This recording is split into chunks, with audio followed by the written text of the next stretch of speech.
Ah, vous sentez, ça sent la magie de Noël, ça sent Internet qui est de retour également, ça y est, enfin, je suis à nouveau plus en panne, croisons les doigts, espérons que personne ne me débranche ma fibre une 4e fois d'affilée en 2 mois, ce qui aurait tendance à me rendre hystérique, mais là, l'heure est à la fête, l'heure est à la joie, Internet est là, vous êtes là, je suis là, c'est les Doc Awards. On démarre un gros week-end, un super week-end sur Dr Wrestling de 4 jours, jeudi, vendredi, samedi, dimanche, bam, et on envoie de la vidéo et on envoie surtout les Doc Awards. Je vais vous donner donc du coup mes classements par rapport à plein de catégories différentes que je vais segmenter en plusieurs vidéos et donc vous pourrez regarder un petit peu ce qui vous plaît, ça évitera de faire des vidéos trop longues et bien entendu il y aura un bilan AEW, un bilan WWE ce week-end ainsi que des petites vidéos un petit peu mystères.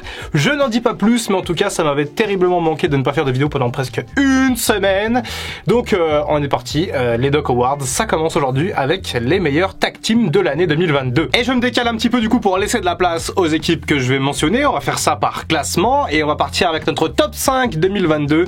À la 5e place, je vais vous parler des Young Bucks. Et oui, Nick et Matt Jackson ont connu une année plutôt correcte malgré tout, pas exempt de tout reproche, c'est certain. Des Bucks qui n'ont pas été très en veine cette année puisque lors de leur gros match de pay-per-view, notamment à Révolution, Double or Nothing et Forbidden Door, puisqu'il y a eu Forbidden Door cette année, ils ont perdu, ils ont souvent été mis là pour être, pour mettre en avant un petit peu les autres équipes. Je pense notamment aux Hardys qui se sont reformés cette année du coup et qui ont battu les Bucks à Double or Nothing il me semble. Bref, les Bucks au moment où ils ont commencé à remonter un peu en puissance avec le retour de Kenny Omega pour All Out et le fameux titre trio qui était en ligne de mire, ils l'ont gagné mais ensuite ils ont été suspendus à cause de la fameuse bagarre contre CM Punk et Styles ce qui est venu quand même vraiment leur mettre un coup de frein et aujourd'hui eh bien on est sur une année 2022 moyenne pour les Bucks qui nous ont habitués à un peu mieux mais il reste quand même 5e dans mon classement. À la 4e place on va maintenant parler des RK Bro, Randy Orton et Matt Riddle du coup qui ont formé une équipe plutôt assez atypique à la fin de l'année dernière et qui ont connu une année 2022 assez sympa. Alors une moitié d'année 2022 on va dire puisque à partir de l'été Randy Orton était sur la touche et pour cause de blessure au dos ce qui fait que Riddle est parti un petit peu en solo mais globalement les RK Bro étaient champions du coup par équipe de Raw et ils ont fini par perdre leur titre aux mains des Usos qui ont unifié du coup après WrestleMania. Donc voilà un petit peu dommage mais en tout cas on a eu cette année une équipe absolument géniale.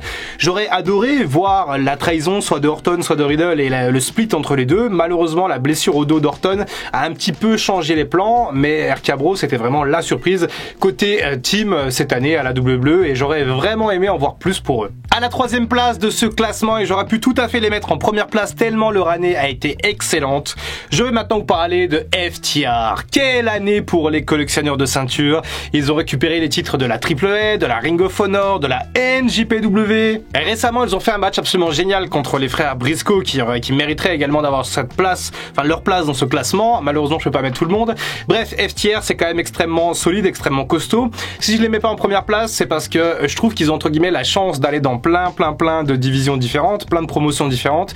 Et donc, il y a des dream matchs absolument partout. Ils font le boulot.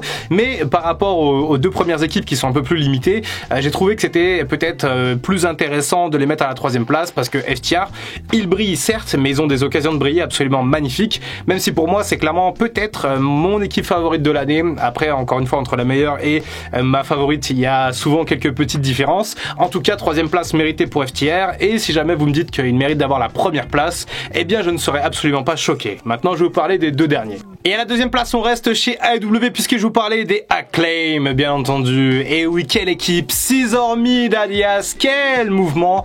Peut-être avec MJF, ce qui a été le plus over cette année chez AEW. En tout cas, en termes de tag team, ça, on est certain que The Acclaim, c'est l'équipe peut-être qui a été la plus over de toutes les fédérations confondues. Faudra voir ça, faudra en discuter. En tout cas, The Acclaim, quelle ascension cette année en 2022. Au départ, c'était une petite équipe lambda, entre guillemets, de AEW, comme ils aiment bien construire, qui a commencé petit à petit à prendre la foule avec eux. Il y a eu le turn, entre guillemets, dans le Guns Club, et donc Billy Gunn qui a rejoint les Acclaim suite à la trahison de ses 2 fils. Donc voilà, j'ai trouvé ça plutôt assez intéressant comme idée. Au départ, je m'attendais à pas grand chose, et finalement, on a eu ce personnage de Daddy Ass, là, Billy Gunn, qui est venu du coup dans l'équation. Ça a marché extrêmement bien avec la foule. Le Scissor Me, du coup, le mouvement du Scissor Me a été créé. The Acclaim Acclaim a monté véritablement en puissance au cours de l'été notamment. On a eu cette trilogie de matchs contre Swerve in the Glory où The Acclaim n'a pas réussi tout de suite à devenir champion. La foule était extrêmement en colère, extrêmement énervée, et ensuite, eh bien, petit à petit, The Acclaim a réussi à choper la ceinture en battant du coup Swerve in the Glory après des matchs qui étaient véritablement excellents, et en plus de ça, ce n'était absolument pas les mêmes à chaque fois, donc c'était extrêmement c'était très gratifiant à regarder, et aujourd'hui je suis extrêmement content de voir The Acclaim champion AEW par équipe. Je trouve qu'il mérite totalement et qu'aujourd'hui c'est l'équipe la plus over du côté de la fédération de Tony Khan. Et enfin notre numéro 1, notre équipe numéro 1 dans ce classement, eh bien mes amis, c'est les Usos, qui d'autre que Jimmy et Jey Uso. Ils ont fait une année tout simplement impeccable, les Usos, véritablement j'ai rien à dire, tout était parfait dans leur construction, dans leur match, aucun point noir. Ils n'ont pas eu beaucoup de choses à faire, les Usos, beaucoup moins de matchs par exemple que FTR pour en revenir à eux, mais tout ce qu'ils ont fait, ils l'ont fait à la perfection, tout a été plutôt bien goupillé, le storytelling des Usos était absolument fabuleux cette année, véritablement j'ai trouvé ça génial. Ils ont récupéré les titres de RK Bro pour du coup unifier les deux ceintures de Raw et de SmackDown. D'ailleurs on attend peut-être de nouveaux formats de ceintures, ce serait intéressant pour 2023, mais bref, les Usos ont véritablement montré qu'ils avaient des ressources infinies en eux, que c'était une équipe absolument géniale et qu'il fallait miser sur eux, et aujourd'hui, grâce aussi notamment à la Bloodline, on a pu avoir une mise en avant des Usos, peut-être un peu trop, peut-être que vous allez me dire Doc, mais en fait non, on les a trop vus, c'est chiant, peut-être, mais en tout cas ils ont été un acteur majeur de cette année dans le monde du catch par équipe, et les Usos pour moi méritent clairement leur place de numéro 1, malgré la qualité des Acclaim, malgré la qualité de FTR ou des autres équipes que j'ai pu nommer. Pour moi aucune n'arrive à la cheville des Usos cette année. Encore une fois, les Doc Awards c'est surtout mon propre avis à moi, c'est normal si vous n'êtes pas d'accord, mais pour moi les Usos sont couronnés meilleure équipe de l'année 2022. Voilà pour ces premiers Doc Awards du coup qui concernent les tag teams. Il reste les clans, les catcheuses, les catcheurs, les matchs, on va parler aussi des gâchis, on va faire un bilan WWE et AEW, donc actionnez vos notifications, ça risque de partir durant tout le week-end les amis, je suis chaud comme la braise, je vais vous proposer plein de contenu, donc voilà, restez bien connectés, et encore un grand merci à tous ceux qui m'ont suivi sur Instagram Dr Crypto et TikTok Dr Crypto, je vous embrasse parce que vraiment vous pouvez m'aider sans doute à continuer mon activité en 2023 de manière un petit peu indirecte, mais en tout cas merci beaucoup. C'était Dr Wrestling, à très bientôt pour une prochaine vidéo, et en attendant comme d'habitude, prenez soin de vous.